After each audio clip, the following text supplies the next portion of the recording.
Wahai pemuda, sebab amal apa kamu mendapatkan keistimewaan ini dari Allah? Apa amalan yang kamu lazimkan sehingga kamu begitu dimuliakan oleh Allah?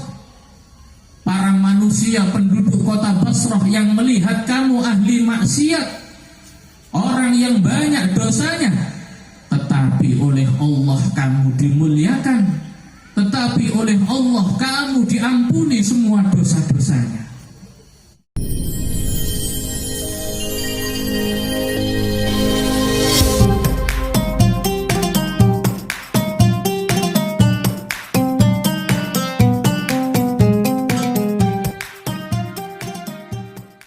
Assalamualaikum waalaikumsalam warahmatullahi wabarakatuh.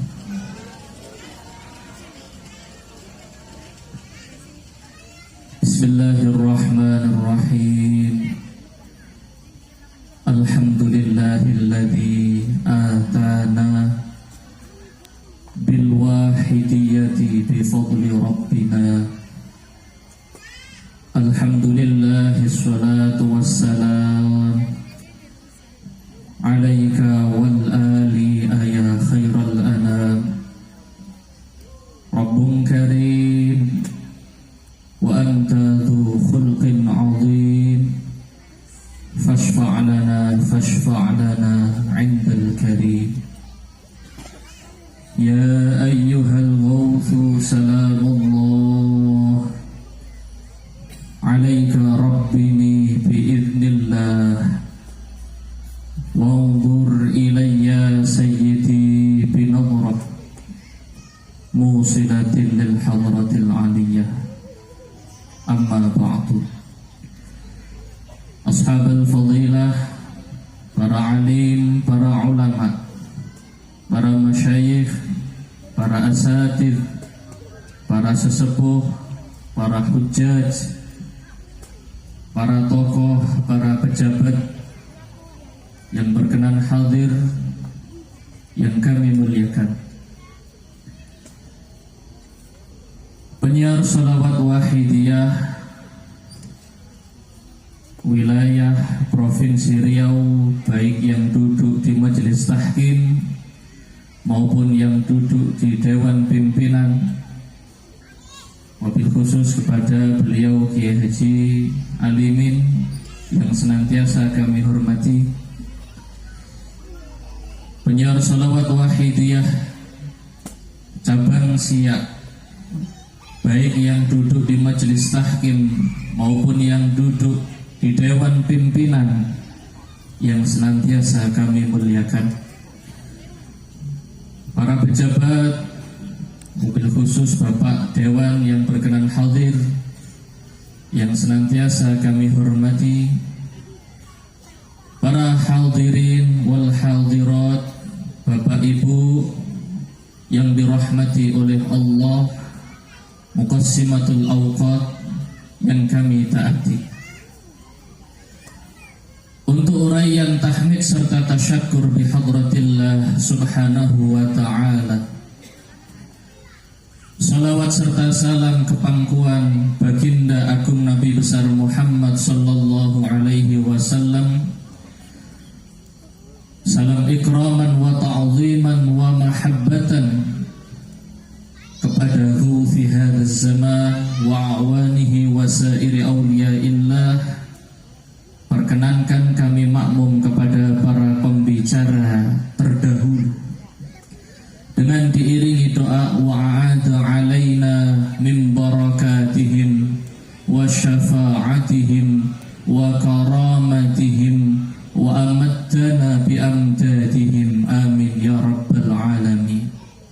Semoga priantun-priantun agung yang kami sebut namanya senantiasa memberikan doa restunya, senantiasa memberikan syafaat tarbiyah, bimbingan nadrahnya kepada kita semua, sehingga majelis mujahadah rubuh sanah pada malam hari ini benar-benar menjadi majelis yang membawa kemanfaatan, peningkatan kesadaran perjuangan fafirru ilallah wa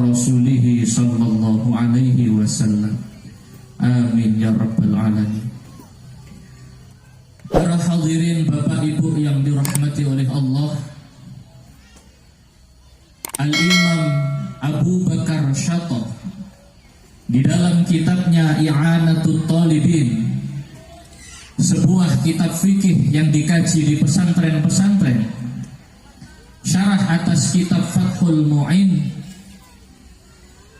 beliau menukilkan sebuah cerita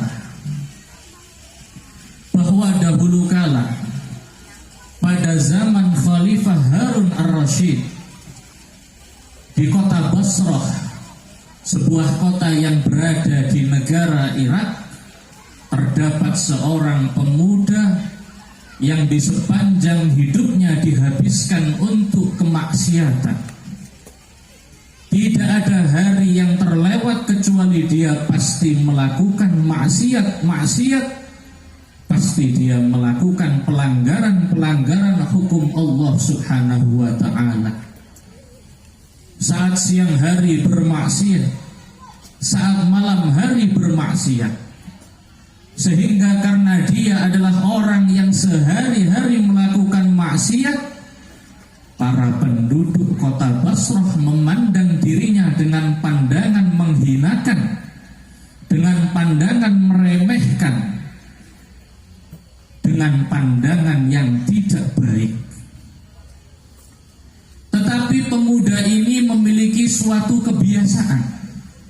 Pemuda ini memiliki suatu adat, yaitu ketika telah datang bulan Rabiul Awal, maka dia mencuci semua pakaiannya. Dia memakai wangi-wangian, dia memakai hias-hiasan, dia membuat makanan-makanan, dia membacakan maulid baginda Nabi besar Muhammad sallallahu alaihi wasallam. Maka pemuda ini meskipun sehari-hari bermaksiat, tetapi memiliki amal yang dilazimkan, yaitu dia senantiasa bergembira ketika datang bulan Rabiul Awal, bulan di mana beliau Nabi besar Muhammad sallallahu alaihi wasallam dilahirkan. Hal itu berlangsung sampai lama, sehingga ketika dia meninggal dunia, tidak ada penduduk kota Basrah yang mau merawat jenazahnya. Karena semua penduduk kota Basrah tahu bahwa dia itu ahli maksiat, meminum khamr, berzina, tidak pernah sholat, tidak pernah puasa, semua kemaksiatan dilakukan. Maka ketika pemuda ini meninggal dunia, semua warga Basrah mendengarkan suara hatif, suara yang tidak ada rupanya. Suara itu berbunyi, "Uhduru ya ahlal Basrah, washhadu janazata waliyin min awliyaillah, fa innahu azizun indi." Wahai para penduduk kota Basrah, hadirilah, saksikanlah, rawatlah jenazah pemuda yang kamu lihat sebagai ahli maksiat, tetapi sesungguhnya dia merupakan salah satu kekasih dari kekasih-kekasih Allah Subhanahu wa ta'ala. Sungguh pemuda itu adalah orang yang memiliki derajat yang luhur, orang yang memiliki derajat yang mulia dan agung di sisi Allah Subhanahu wa ta'ala. Maka penduduk kota Basrah yang tadinya tidak mau merawat jenazahnya pemuda ini, semuanya ikut menghadiri, semuanya ikut merawat, bahkan semuanya ikut menguburkan jenazah dari pemuda ini. Maka setelah jenazah itu dikuburkan, para ahli Basrah, penduduk kota Basrah, pada malam harinya bermimpi berjumpa dengan pemuda tersebut dalam keadaan yang begitu mulia, menggunakan perhiasan-perhiasan ahli surga, menggunakan pakaian-pakaian yang terbuat dari sutra. Pemuda itu dimuliakan oleh Allah, pemuda itu diangkat derajatnya oleh Allah. Maka para penduduk Basrah bertanya, "Bima nilta hadhil fadilah?" Wahai pemuda, sebab amal apa kamu mendapatkan keistimewaan ini dari Allah? Apa amalan yang kamu lazimkan sehingga kamu begitu dimuliakan oleh Allah? Para manusia penduduk kota Basrah yang melihat kamu ahli maksiat, orang yang banyak dosanya, tetapi oleh Allah kamu dimuliakan, tetapi oleh Allah kamu diampuni semua dosa-dosanya. Maka pemuda itu menjawab, "Bita'zimi maulidin Nabi sallallahu alaihi wasallam, aku dimuliakan oleh Allah, aku diampuni dosa-dosanya oleh Allah, aku dirahmati oleh Allah semata-mata karena aku memiliki amalan yaitu mengagungkan, memuliakan, menghormati bulan kelahiran Nabi Muhammad sallallahu alaihi wasallam." Maka para hadirin hadirat Bapak Ibu sekalian yang dirahmati oleh Allah, betapa mengherankannya ada pemuda yang sepanjang umurnya itu berlumuran dengan maksiat, sepanjang hari-harinya dilakukan untuk melakukan dosa-dosa kepada Allah, tetapi dia dimuliakan oleh Allah, dia dirahmati oleh Allah, dia diampuni dosa-dosanya oleh Allah, dia diangkat derajatnya oleh Allah, mendapatkan kenikmatan-kenikmatan ahli surga, semata-mata karena menghormat maulid Nabi Muhammad sallallahu alaihi wasallam. Maka kami mengingatkan, pertama, para hadirin hadirat Bapak Ibu, kawan-kawanku remaja, adik-adikku, pertama-tama kita hadir pada majelis mujahadah Rubu'us Sanah malam hari ini, kita niatkan di dalam hati kita untuk menghormat bulan Rabiul Awal, bulan di mana Nabi kita, Nabi Muhammad sallallahu alaihi wasallam dilahirkan di dalamnya. Maka sungguh benar apa yang dikatakan oleh para alim, para ulama, sebagaimana yang dikatakan oleh Al-Imam Junaid Al-Baghdadi, "Man hadara maulidan Nabi sallallahu alaihi wasallam wa 'azzama qadrahu faqad faza bil iman." Barang siapa yang mau menghadiri majlis maulid, majlis yang diperuntukkan untuk menghormat bulan kelahiran Nabi Muhammad, hanya hadir saja, kemudian dia mengagungkan, di dalamnya diisi dengan amal-amal soleh. Kita hadir pada majelis Rubu'us Sanah ini, membaca sholawat wahidiyah, membaca Al-Quran, membaca tahlil, maka sungguh orang yang mau menghadiri majelis maulid Nabi, mengagungkan majelis maulid Nabi, pastilah imannya akan dijaga oleh Allah sehingga dia meninggal sewaktu-waktu dalam keadaan membawa iman, dalam keadaan membawa Islam.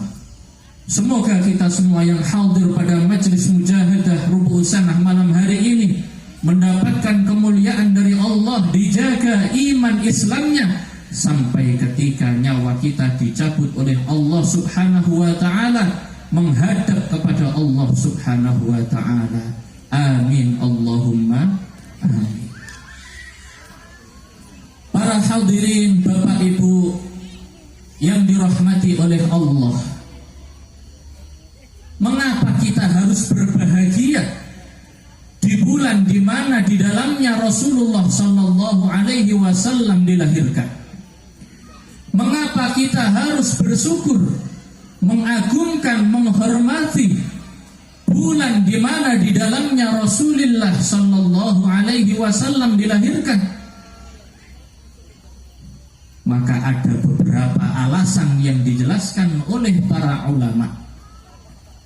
Alasan pertama adalah adalah karena Nabi besar Muhammad sallallahu alaihi wasallam adalah orang yang paling mencintai kita, orang yang paling prihatin terhadap nasib kita, orang yang paling memikirkan kita, orang yang paling mengasihi dan menyayangi kita.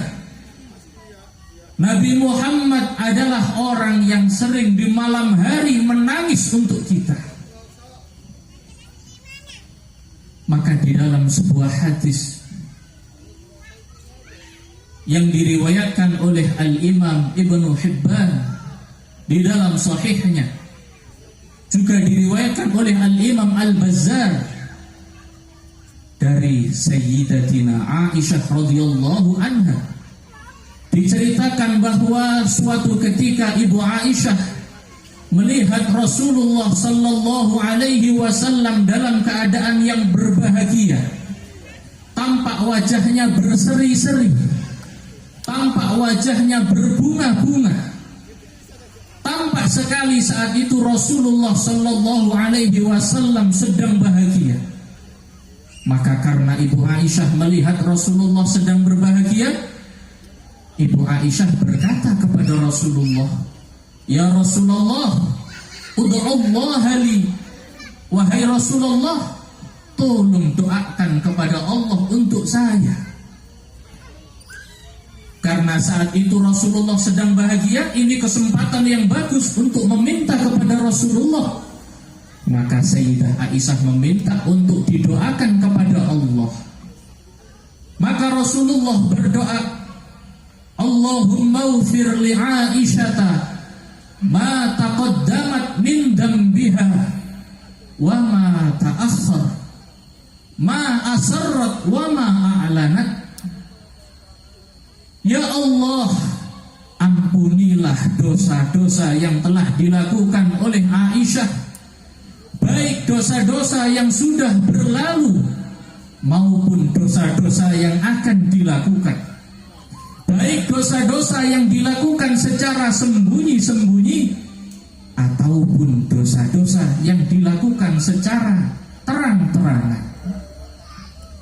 Maka Sayyidah Aisyah yang didoakan oleh Rasulullah dengan doa yang begitu luar biasa untuk diampuni dosanya oleh Allah, sangat berbahagia. Maka saking berbahagianya, Ibu Aisyah tertawa terbahak-bahak sampai kepalanya jatuh di atas pangkuannya.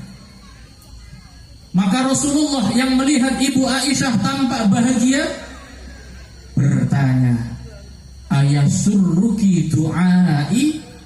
Wahai Aisyah, apakah kamu bergembira dengan doa yang aku panjatkan kepada Allah? Maka Ibu Aisyah menjawab, "Wa ma li la yasurruni du'auk?" Ya Rasulullah, bagaimana saya tidak bahagia? Engkau mendoakan aku untuk diampuni semua dosa-dosaku, dosa yang sudah berlalu, dosa yang akan aku lakukan, dosa yang aku lakukan sembunyi-sembunyi, dosa yang aku lakukan secara terang-terangan. Sedangkan engkau adalah makhluk yang paling mulia di sisi Allah. Engkau adalah makhluk yang paling agung derajatnya di sisi Allah. Engkau adalah makhluk yang paling dicintai oleh Allah. Engkau adalah makhluk yang doanya pasti diijabah oleh Allah. Pastilah aku bergembira, ya Rasulullah, dengan doamu itu. Maka Rasulullah mendengar jawaban Sayyidatina Aisyah berkata, "Wallahi innaha la du'ai li ummati fi kulli salah." Wahai Aisyah, demi Allah aku bersumpah, sesungguhnya doa yang aku panjatkan kepada Allah untuk kamu itu adalah doa yang juga senantiasa aku panjatkan kepada Allah untuk umat-umatku umat yang menjadi sahabatku, umat yang akan muncul di akhir zaman, yaitu kita-kita semua ini. Bukan hanya satu kali aku mendoakan umat-umatku, tapi di setiap sholat yang aku lakukan, sholat farduku, sholat sunnahku, semua sholat yang aku lakukan, aku tidak lupa untuk mendoakan umatku.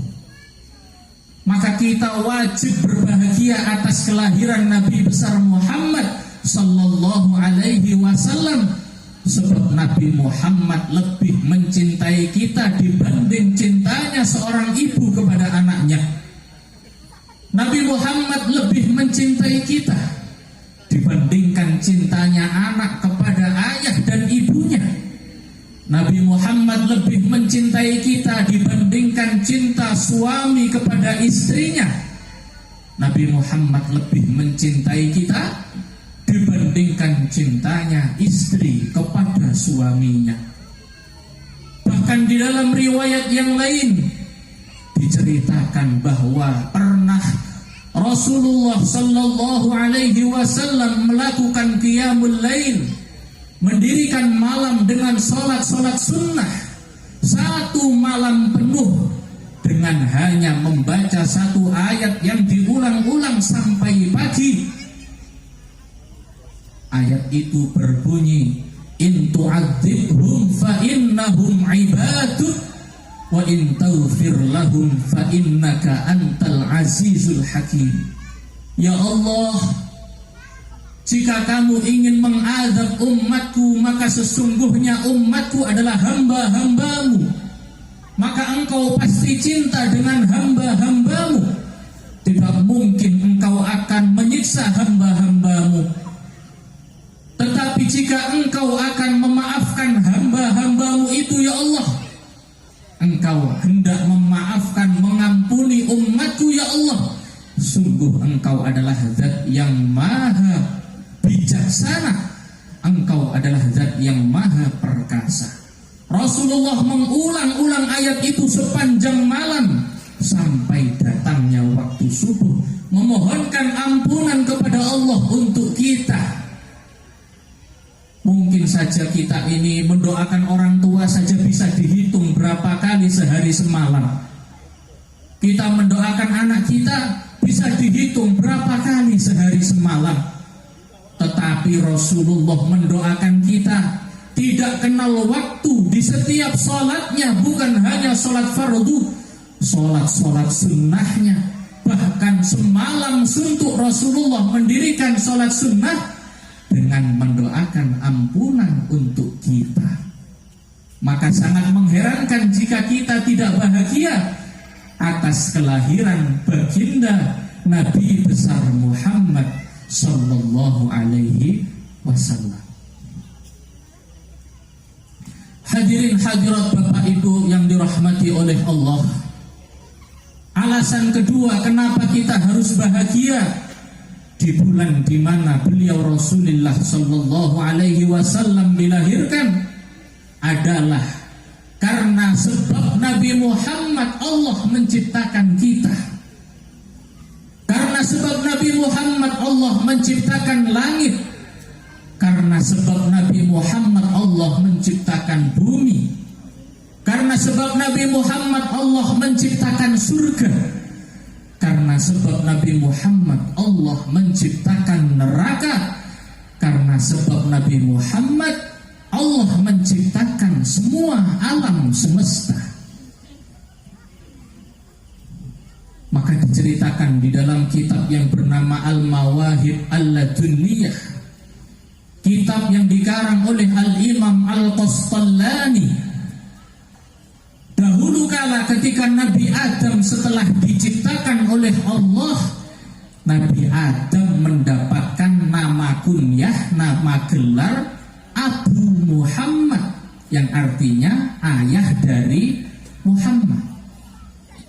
Padahal Nabi Muhammad saat itu secara fisik belum dilahirkan, tetapi Nabi Adam mendapatkan nama kunyah, nama gelar Abu Muhammad. Maka Nabi Adam terheran-heran kenapa saya diberikan nama gelar ayah dari Muhammad? Siapakah Muhammad itu? Nabi Adam adalah manusia yang pertama diciptakan oleh Allah. Belum ada manusia yang diciptakan sebelum Nabi Adam.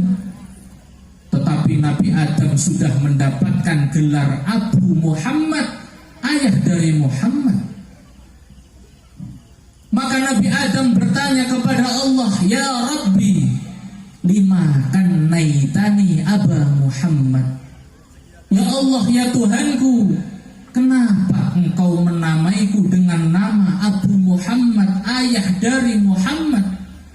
Siapakah Muhammad itu? Bukankah aku ini makhluk yang pertama diciptakan? Belum ada manusia selain aku.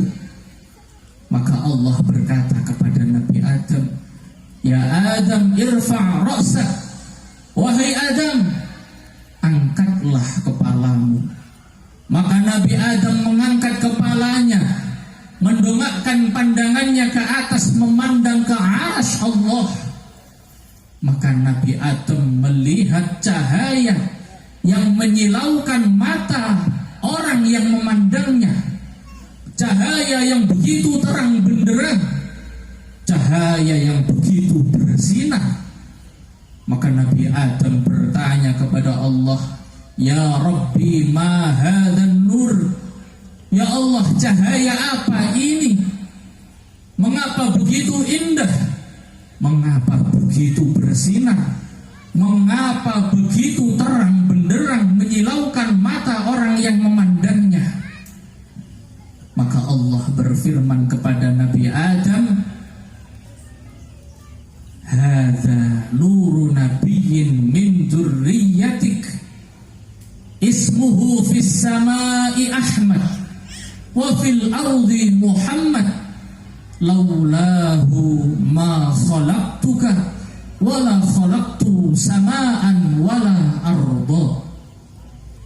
Allah berfirman kepada Nabi Adam, "Wahai Adam, sesungguhnya cahaya ini adalah cahaya dari seorang nabi yang kelak akan menjadi keturunanmu. Namanya di langit adalah Ahmad, sedangkan namanya di bumi adalah Muhammad. Andaikan bukan karena dia, wahai Adam, sesungguhnya sekali-kali aku tidak akan pernah menciptakan kamu. Aku tidak pernah akan menciptakan langit. Aku pun tidak akan pernah untuk menciptakan bumi, kecuali semata-mata semua adalah karena Nabi kita, Nabi besar Muhammad sallallahu alaihi wasallam." Maka karenanya orang yang paling mulia adalah orang yang paling dekat dengan Nabi Muhammad sallallahu alaihi wasallam. Orang yang paling terhina adalah orang yang paling jauh dengan Nabi Muhammad sallallahu alaihi wasallam. Kita menjadi sebaik-baik umat. Dikatakan di dalam Al-Qur'an, "Kuntum khaira ummah." Kamu semua ini, wahai umatnya Nabi Muhammad, adalah sebaik-baik umat. Umat terbaik di antara umatnya nabi-nabi sebelum Nabi Muhammad. Bukan karena ibadah kita, karena ibadah kita sangat sedikit dibandingkan umat-umat terdahulu. Bukan pula karena kuatnya kita, besarnya kita, karena umat-umat terdahulu sangat lebih kuat, lebih besar. Bukan pula karena usia kita yang panjang, karena justru usia kita ini adalah usia yang paling pendek dibandingkan umat-umat terdahulu. Kita menjadi sebaik-baik umat, umat yang dirahmati oleh Allah, umat yang paling dicintai oleh Allah, semata-mata karena kita adalah umatnya Nabi Muhammad. Bukan karena ibadah kita, bukan karena usaha-usaha kita, bukan karena tubuh kita yang kuat, tetapi tetapi semata-mata karena kita menjadi umat Nabi Muhammad sallallahu alaihi wasallam. Maka segala sesuatu yang disandarkan kepada Nabi Muhammad pastilah akan menjadi sesuatu yang mulia di sisi Allah. Kota Madinah sebelum menjadi tempat hijrah Nabi Muhammad bernama Yathrib. Yathrib itu berarti mencaci, memaki, mencela. Bukan merupakan tanah yang spesial, bukan pula merupakan tanah yang dihormati di dalam sejarah. Makkah adalah tanah yang dihormati karena ada Ka'bah di dalamnya. Palestina menjadi tanah yang dihormati karena ada Masjidil Aqsa di dalamnya. Tetapi kota Madinah sebelum didatangi oleh Rasulullah bernama Yathrib, yang berarti mencaci, memaki, menghina. Tetapi setelah menjadi tempat kedatangan Rasulullah sallallahu alaihi wasallam, kota Yathrib berganti menjadi Madinah, menjadi kota yang mulia bagi sejarah umat Islam, menjadi kota yang senantiasa kita sebut-sebut salah satu kota terbaik karena menjadi tempat hijrahnya Nabi Muhammad sallallahu alaihi wasallam. Bulan Rabiul Awal yang mana kita berada di dalamnya saat ini dahulu kala bukanlah bulan yang mulia, karena bulan yang mulia hanya ada 4: Dzulqa'dah, Dzulhijjah, Muharram, dan Rajab. Orang Arab hanya mengenal bulan mulia 4 itu.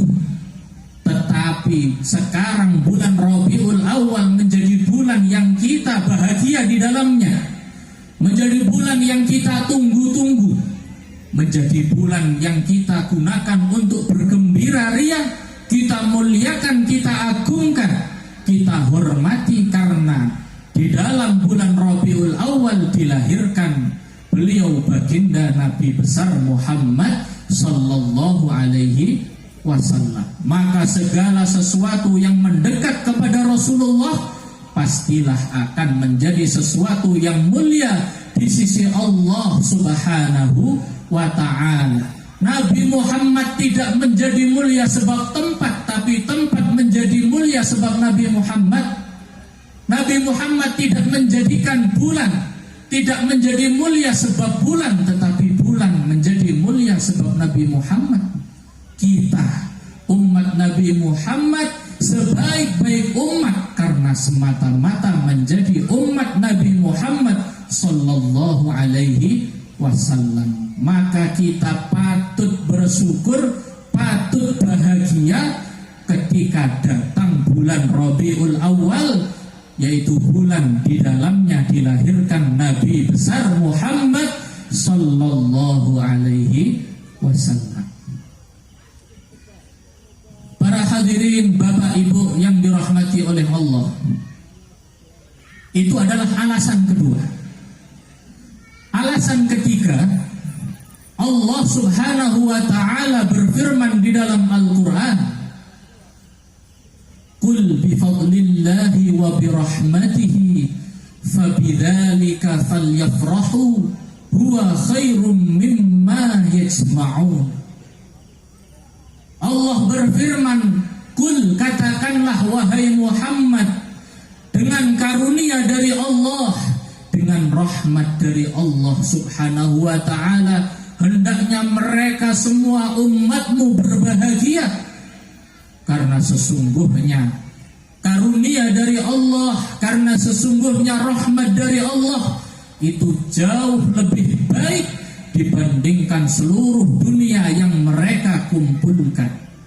Andaikan kita mendapatkan rahmat Allah, andaikan kita mendapatkan fadl Allah, kemudian kita mendapatkan dunia dan seisinya, sesungguhnya yang lebih baik, lebih mulia, lebih berharga adalah fadl Allah, karunia Allah, serta rahmat Allah, kasih sayang Allah. Al-Quran berkata seperti itu. Maka Sayyiduna Abdullah ibn Abbas, turjumanul Quran, sahabat yang menjadi ahli tafsir Al-Quran, menafsiri ayat itu sebagaimana yang dijelaskan oleh Al-Imam As-Suyuti di dalam kitabnya Tafsir Ad-Durrul Manthur. Imam Ibn Abbas di dalam salah satu riwayatnya berkata, fadlullah al-ilmu wa rahmatuhu Muhammad sallallahu alaihi wasallam. Yang dinamakan fadl dari Allah, karunia Allah adalah ilmu. Maka kita mendapatkan ilmu yang begitu luar biasa, yaitu bimbingan beliau muallif salawat wahidiyah. Salawat wahidiyah beserta ajaran-ajarannya. Sedangkan yang dimaksud dengan rahmat Allah adalah Nabi Muhammad sallallahu alaihi wasallam.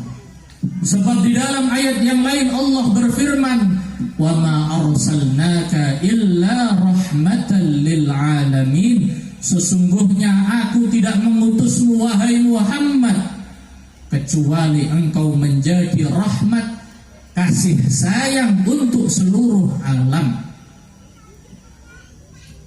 Maka Allah menurunkan hujan adalah bentuk rahmat Allah.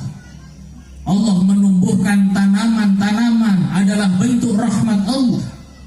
Allah menciptakan malam adalah bentuk rahmat Allah. Allah menciptakan siang adalah bentuk rahmat Allah. Allah menciptakan langit dan bumi adalah bentuk rahmat Allah. Allah menciptakan surga adalah bentuk rahmat Allah.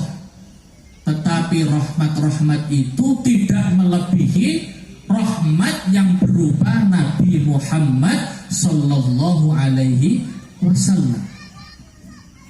Karena rahmat-rahmat selain Nabi Muhammad hanya ada di dunia saja, atau hanya ada di akhirat saja. Surga hanya ada kelak di akhirat, sekarang belum ada penghuninya. Matahari, bulan, siang, malam, hujan, tanaman, itu adalah rahmat Allah, tapi hanya ada di dunia saja. Tetapi Nabi kita, Nabi besar Muhammad sallallahu alaihi wasallam adalah bentuk rahmat Allah di dunia sampai ketika besok di akhirat. Bukan hanya di dunia saja, bukan hanya di akhirat saja, tapi Nabi Muhammad adalah bentuk rahmat kasih sayang dari Allah, mulai kita di dunia sampai besok ketika kita di akhirat, berkumpul bersama-sama sebagai orang yang beriman, orang Islam, dimasukkan ke dalam surga atas syafaat dari Rasulullah. Nabi Muhammad adalah penyebab kita diselamatkan oleh Allah dari neraka jahim. Kita dimasukkan oleh Allah ke dalam surga Darun Naim. Nabi Muhammad adalah penyebab kita mendapatkan kebaikan, kebahagiaan di dunia dan di akhirat. Maka kita patut berbahagia, wajib berbahagia atas kelahiran baginda Nabi besar Muhammad sallallahu alaihi wasallam. Maka di saat Nabi Muhammad dilahirkan, semua makhluk berbahagia.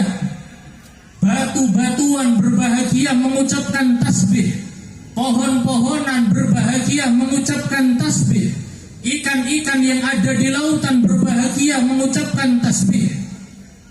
Matahari, bulan, semuanya bertambah terang cahayanya ketika Nabi Muhammad dilahirkan.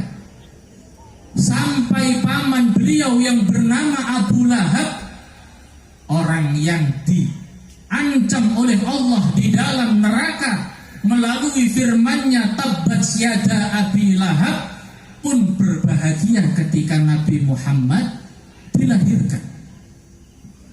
Maka sebagaimana yang diceritakan oleh Al-Imam As-Suyuti di dalam kitabnya Al-Hawi lil Fatawi, diceritakan bahwa yang namanya Abu Lahab itu ketika mendengar kabar gembira yang berupa kelahiran Nabi Muhammad sallallahu alaihi wasallam, budak perempuannya yang membawa kabar yang bernama Thuwaibah itu langsung dimerdekakan. Sebagai bentuk balasan, orang Arab dahulu ketika mendapatkan kabar gembira, maka dia memberikan hadiah kepada orang yang membawa kabar gembira. Abu Lahab bergembira sesaat saja ketika Nabi Muhammad dilahirkan, kemudian memerdekakan budaknya yang membawa kabar gembira tersebut, yaitu Thuwaibah al-Aslamiyah. Sebab gembiranya itu, Abu Lahab diceritakan oleh para ulama-ulama setiap hari Senin mendapatkan keringanan siksa dari Allah, sebab pada hari Senin Nabi Muhammad dilahirkan. Padahal Abu Lahab adalah orang kafir yang dilaknat oleh Allah di dalam Al-Quran, diancam dengan siksanya. Tabbat yada Abi Lahab wa tab.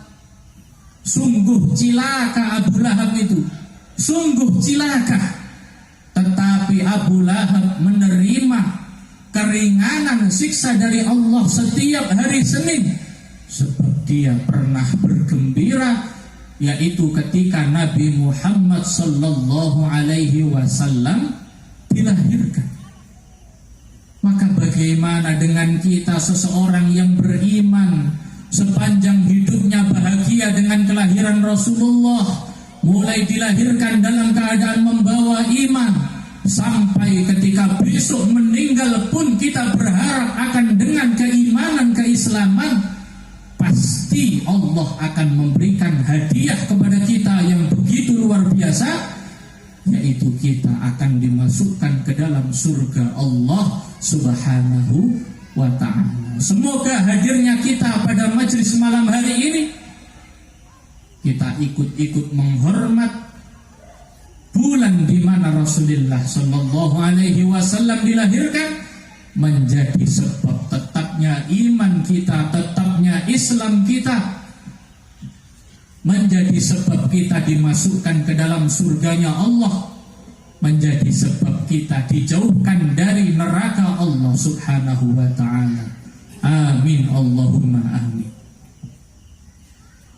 Para hadirin Bapak Ibu yang dirahmati Allah, itu minimal 3 sebab kenapa kita harus berbahagia di bulan di mana beliau Rasulullah sallallahu alaihi wasallam dilahirkan.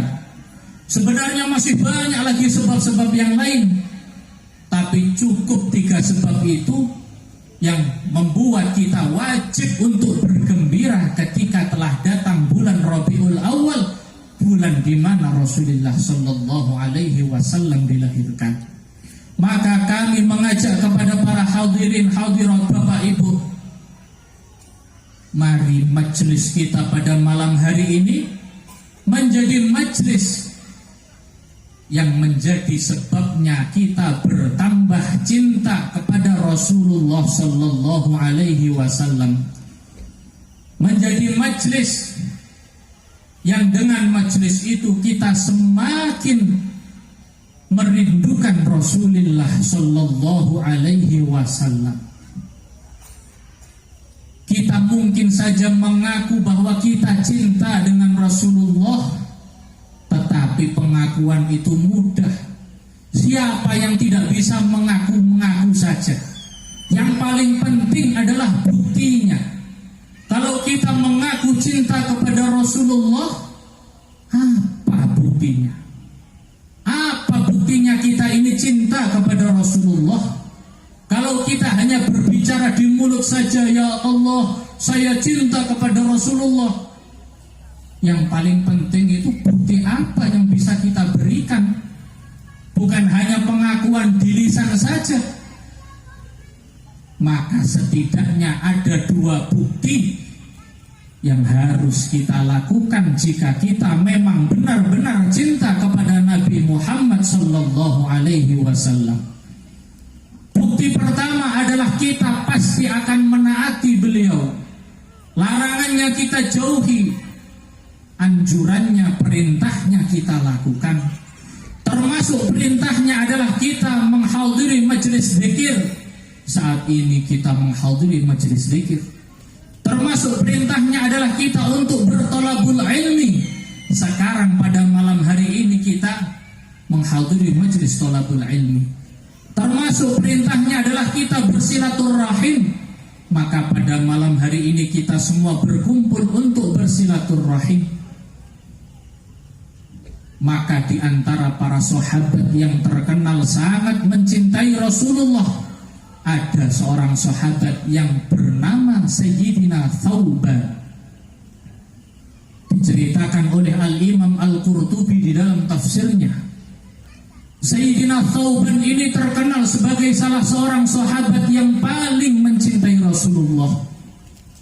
Satu hari saja tidak melihat wajah Rasulullah, maka Sayyidina Thauban ini pasti langsung sakit, tidak nafsu untuk makan.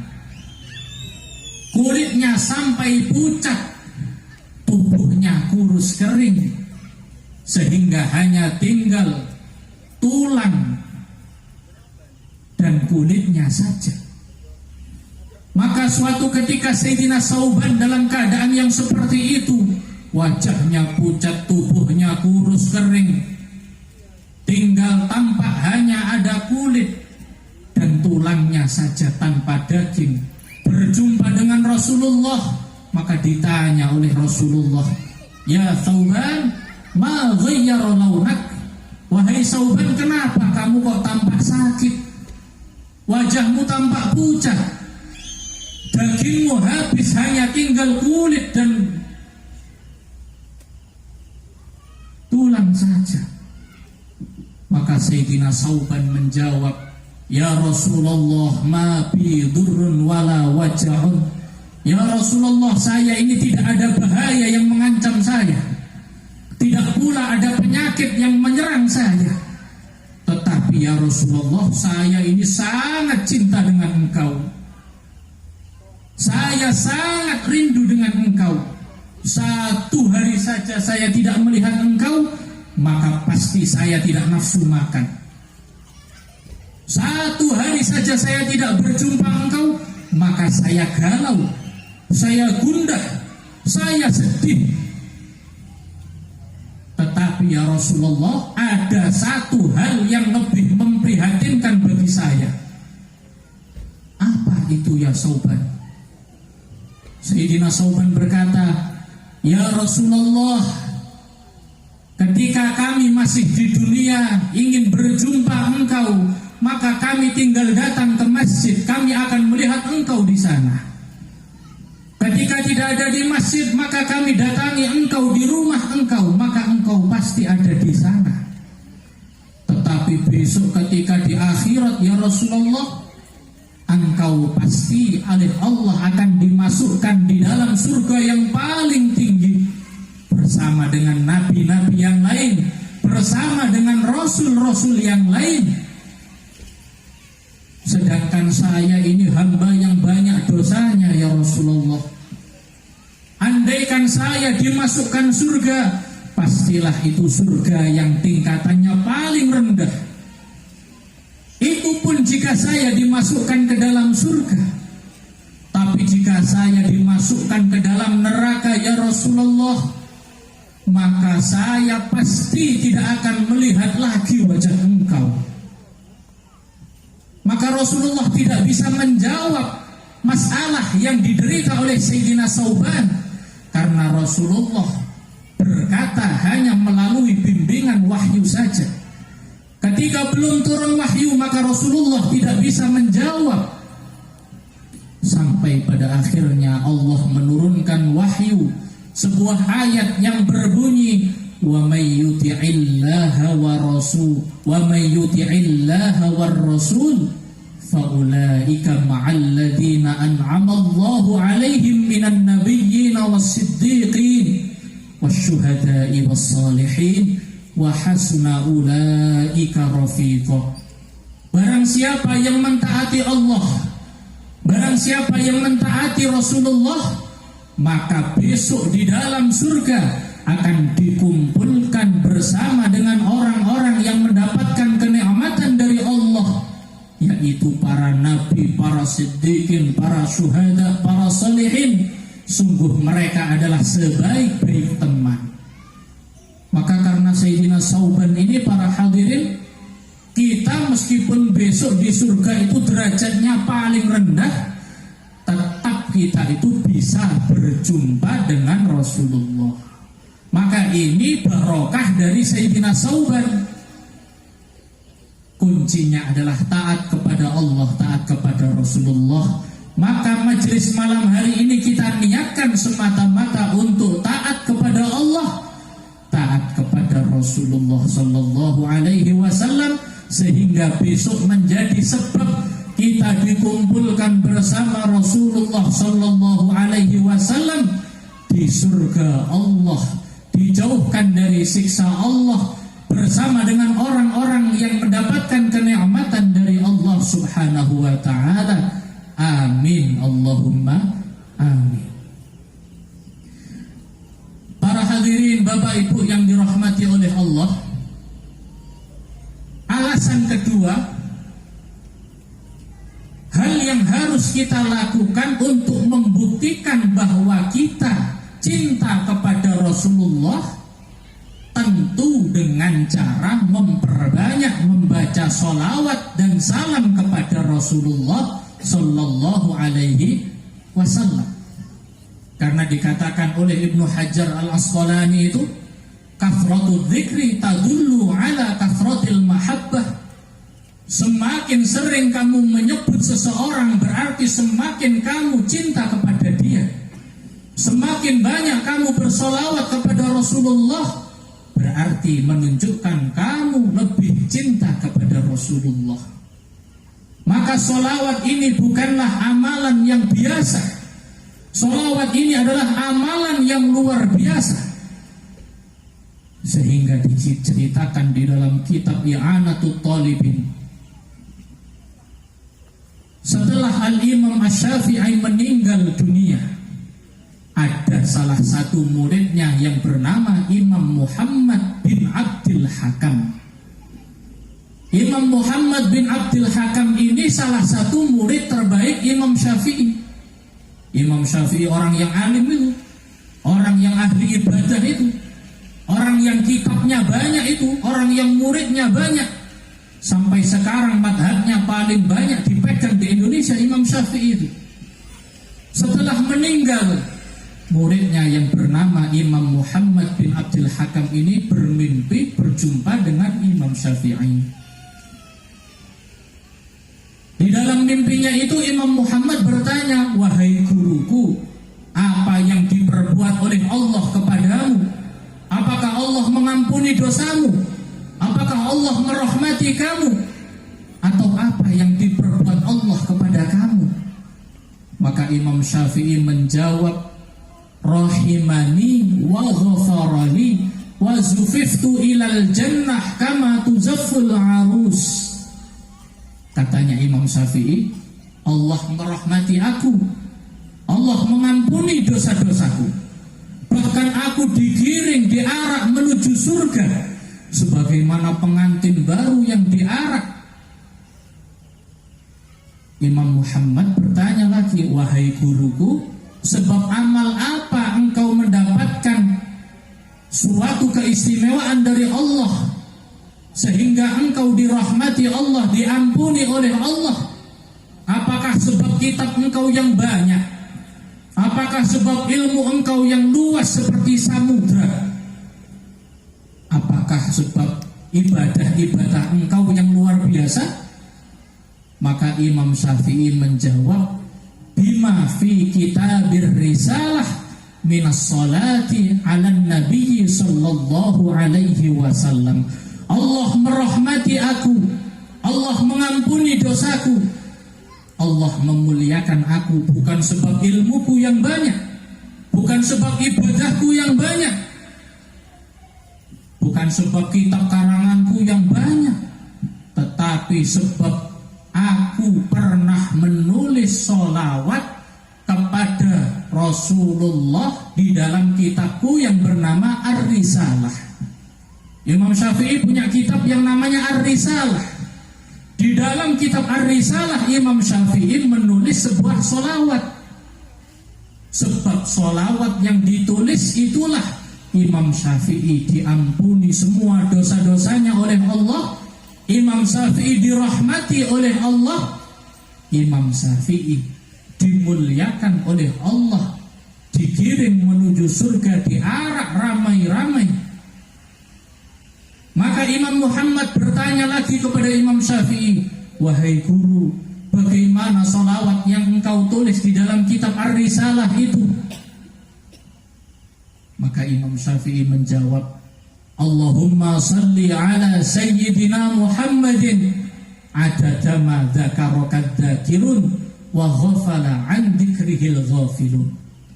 Allahumma salli ala Sayyidina Muhammadin adada ma dzakarakad dzakirun wa ghafala an dzikrihil ghafilun.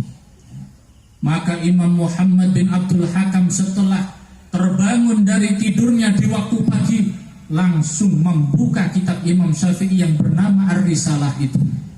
Dibuka, ternyata memang benar ada sholawat yang ditulis oleh Imam Syafi'i di dalam kitabnya itu, yang berbunyi Allahumma salli ala Sayyidina Muhammadin adada ma dzakaraka dzakirun wa ghafala an dzikrihil ghafilun. Ini adalah cerita yang diceritakan oleh para ulama. Ini bukan cerita yang saya ada-ada. Ini diceritakan di dalam kitab I'anatul Talibin, juga diceritakan di dalam kitab Nuzhatun Nadhirin fil akhbar al-marwiyah anil anbiya was salihin. Anda percaya? Tidak mengapa. Anda tidak percaya? Juga tidak mengapa. Tapi ini adalah cerita yang bukan saya ada-ada, diceritakan oleh para ulama di dalam kitab-kitabnya. Maka para hadirin hadirat Bapak Ibu yang dirahmati oleh Allah, kita sebagai pengamal sholawat wahidiyah diberikan ajaran yang berupa sholawat wahidiyah. Kita dianjurkan oleh beliau untuk memperbanyak membaca sholawat, utamanya sholawat wahidiyah, karena memang dijelaskan oleh para ulama, salah satu keutamaan yang diberikan oleh Allah bagi orang-orang yang memperbanyak membaca sholawat kepada Rasulullah Sallallahu Alaihi Wasallam adalah besok ketika dia menghadapi sakaratul maut, Rasulullah akan hadir mendampingi dirinya. Ini dikatakan oleh Al-Imam Yusuf bin Ismail An-Nabhani di dalam kitabnya Sa'adatul Darain. Beliau berkata, menukil dari para ulama, innaman kana sya'nuhu kathratas sholati 'alan nabiy sallallahu alaihi wasallam yahsulu lahu syaraful akbar likaunihi sallallahu alaihi wasallam yahduruhu 'inda sakaratil maut. Orang yang di dalam hidupnya banyak menghaturkan sholawat kepada Rasulullah, maka dia akan mendapatkan kemuliaan yang agung dari Allah, yaitu Nabi Muhammad akan dihadirkan saat dia menjelang sakaratul maut. Kira-kira Bapak Ibu ini, ketika sakaratul maut dibersamai dengan Rasulullah kemudian meninggal, kira-kira itu meninggalnya husnul khotimah apa su'ul khotimah? Kira-kira meninggalnya baik atau tidak? Pasti baik, karena dibersamai dengan Rasulullah. Sakaratul maut yang diceritakan oleh Rasulullah, sakitnya seperti dihunus pedang 500 kali. Ketika dibersamai dengan Rasulullah, pasti sakit itu tidak akan terasa. Karena dikatakan oleh para ulama bahwa Nabi Muhammad adalah Nabi yang paling tampan, melebihi tampannya Nabi Yusuf alaihi salam. Bahkan ketampanan Nabi Yusuf hanya separuh dari ketampanan Nabi Muhammad. Jika wanita-wanita yang melihat Nabi Yusuf mengiris-iris jarinya tanpa terasa sakit, mereka berkata, hasya lillah ma hadza basyara in hadza illa malakun karim. Wanita-wanita yang mengiris-iris jarinya melihat Nabi Yusuf berkata, ini bukan manusia, ini pasti seorang malaikat. Itu melihat Nabi Yusuf tanpa terasa memotong-motong jarinya. Apalagi Nabi Muhammad, Nabi yang 2 kali lebih tampan dibandingkan Nabi Yusuf, membersamai kita ketika sakaratul maut, maka pasti kita akan diwafatkan dalam keadaan husnul khotimah. Kita akan diwafatkan dalam keadaan yang tanpa merasa sakit, sebab memandang wajah Nabi Muhammad sallallahu alaihi wasallam.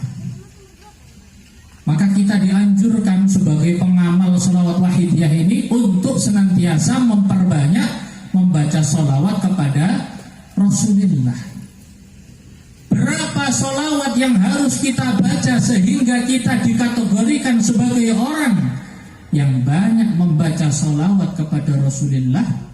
Maka dikatakan oleh Al-Imam Abu Thalib Al-Makki, dinukil oleh Syekh Yusuf di dalam Sa'adatud Darain, wa aqallul ikthar 300 marrah.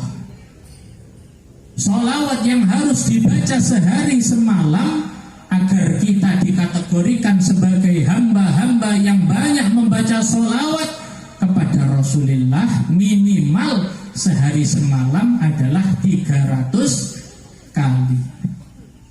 Maka kita sebagai pengamal sholawat wahidiyah, selain mujahadah itu, kita tingkatkan bacaan sholawat kita.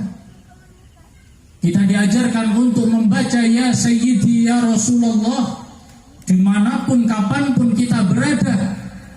Dilengkapi malah lebih baik assalatu wassalamu alaika wa ala alika ya Sayyidi ya Rasulullah. Itu Anda baca 300 kali saja sehari semalam. Anda istiqomahkan, Anda lazimkan 300 kali, maka Anda digolongkan sebagai orang yang banyak membaca sholawat kepada Rasulullah sallallahu alaihi wasallam. Maka dikatakan oleh para ulama, kalau Anda sudah banyak membaca sholawat minimal 300 setiap sehari semalam, besok ketika sakaratul maut akan dibersamai oleh Rasulullah sallallahu alaihi wasallam. Maka kita istiqomahkan membaca sholawat ini, karena dikatakan oleh para ulama tidak ada amal yang lebih baik menghilangkan masalah-masalah kita, menghilangkan kesedihan kita, menghilangkan problem-problem kita, melainkan dengan membaca sholawat. Sesungguhnya Nabi Muhammad tidak butuh dengan sholawat kita, karena Allah sudah menghaturkan sholawat kepada Nabi Muhammad. Tetapi kita wajib membaca sholawat sebagai balasan cinta dari Rasulullah sallallahu alaihi wasallam kepada kita. Maka diceritakan oleh para ulama di dalam sebuah hadis diriwayatkan oleh Al-Imam At-Tabarani, besok ketika berada di padang mahsyar, besok ketika berada di padang mahsyar, semua manusia dari awal sampai akhir dikumpulkan. Semua nabi-nabi didudukkan oleh Allah di atas mimbar-mimbar dari cahaya. Maka semua nabi-nabi duduk di atas mimbar dari cahaya, digiring menuju surga.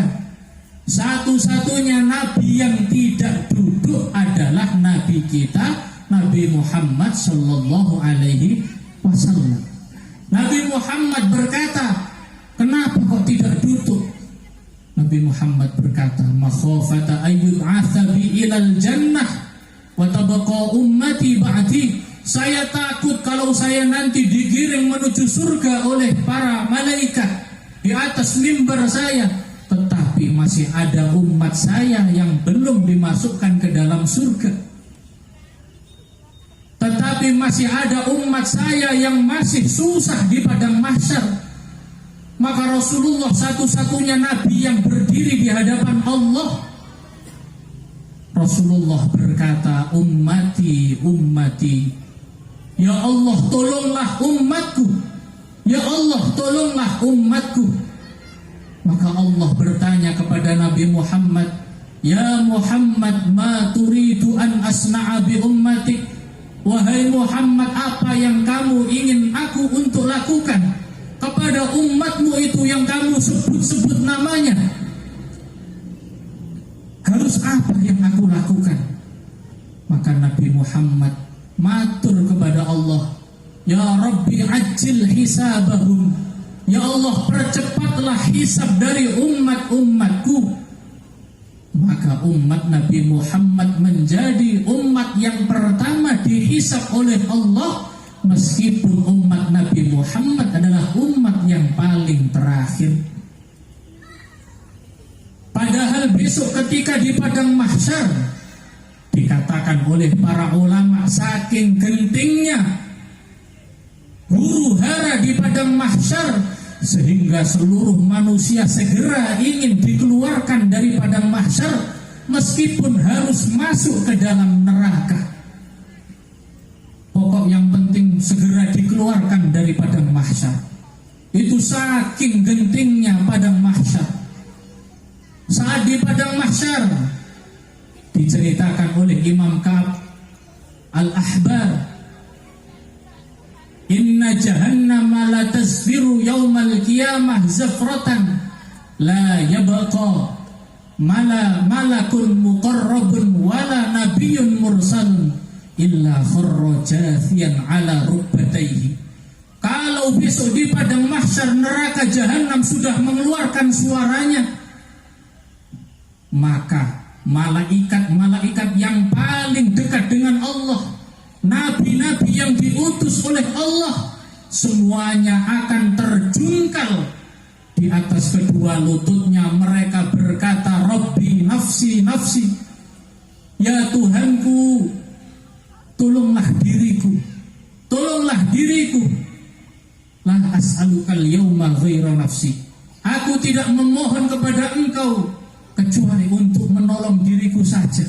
Aku tidak peduli dengan orang lain. Yang penting ya Allah, engkau tolong aku. Satu-satunya nabi yang memperhatikan umatnya adalah nabi kita, yaitu Nabi Muhammad sallallahu alaihi wasallam, yang berkata, ummati ummati, ya Allah, tolonglah umatku ya Allah, tolonglah umatku ya Allah. Sehingga Nabi Muhammad sujud di hadapan Allah. Sebab permohonan Nabi Muhammad ini, Allah menyelamatkan umat-umat Nabi Muhammad. Sebagian sebab rahmat Allah, sebagian yang lain yang banyak dosanya seperti kita ini ditolong dengan syafaat Rasulullah sallallahu alaihi wasallam. Maka mari kita mengadakan permohonan kepada Allah. Kita bermujahadah menghaturkan salawat dan salam kepada Rasulullah. Kita memanggil-manggil Rasulullah. Kita menjawab panggilan Rasulullah yang memanggil-manggil kita. Ummati, ummati, 1400 tahun yang lalu. Dan besok ketika di padang mahsyar senantiasa menyebut-nyebut nama kita, ummati. Ya Allah, tolonglah umatku. Ya Allah, tolonglah umatku. Sebab panggilan Rasulullah itu sebagian dari umat-umat Nabi Muhammad yang seharusnya masuk ke dalam neraka diselamatkan oleh Allah, dimasukkan ke dalam surga. Sehingga malaikat Malik sang penjaga neraka berkata, ma tarakta li ghadabi rabbika fi ummatika min nikmah. Wahai Nabi Muhammad, sebab cintamu kepada umatmu, sebab kepedulianmu kepada umatmu, sebab panggilanmu kepada umatmu, sebab jeritanmu kepada umatmu, Allah sama sekali tidak meninggalkan sedikit pun marah untuk umatmu. Maka begitu luar biasanya cinta Rasulullah kepada kita. Maka mari kita panggil-panggil namanya, kita bermujahadah menghaturkan salawat salam kepada beliau. Semoga saja kita semua menjadi orang-orang yang dipandang beliau Karena memang ketika sholawat dibacakan maka Nabi Muhammad akan dihadirkan. Kita dipandang wajahnya oleh beliau, diingat-ingat oleh beliau, sehingga besok ketika di padang mahsyar kita menjadi orang-orang yang beruntung mendapatkan syafaat Rasulullah sallallahu alaihi wasallam. Diingat-ingat, ya Allah, ini adalah hambaku yang membaca sholawat kepadaku, maka aku beri dia syafaat, kita diselamatkan oleh Rasulullah.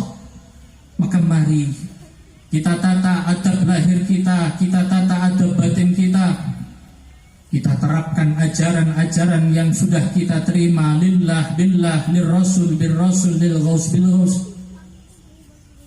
Kita merasa istihdhar Nabi Muhammad berada di hadapan kita. Kita panggil namanya, ya Rasulullah, mohonkan ampun kepada Allah atas dosa-dosaku. Ya Rasulullah, syafaatilah aku. Ya Rasulullah, syafaatilah seluruh umat Islam, khususnya kedua orang tuaku. Mari para hadirin hadirat, Al-Fatihah.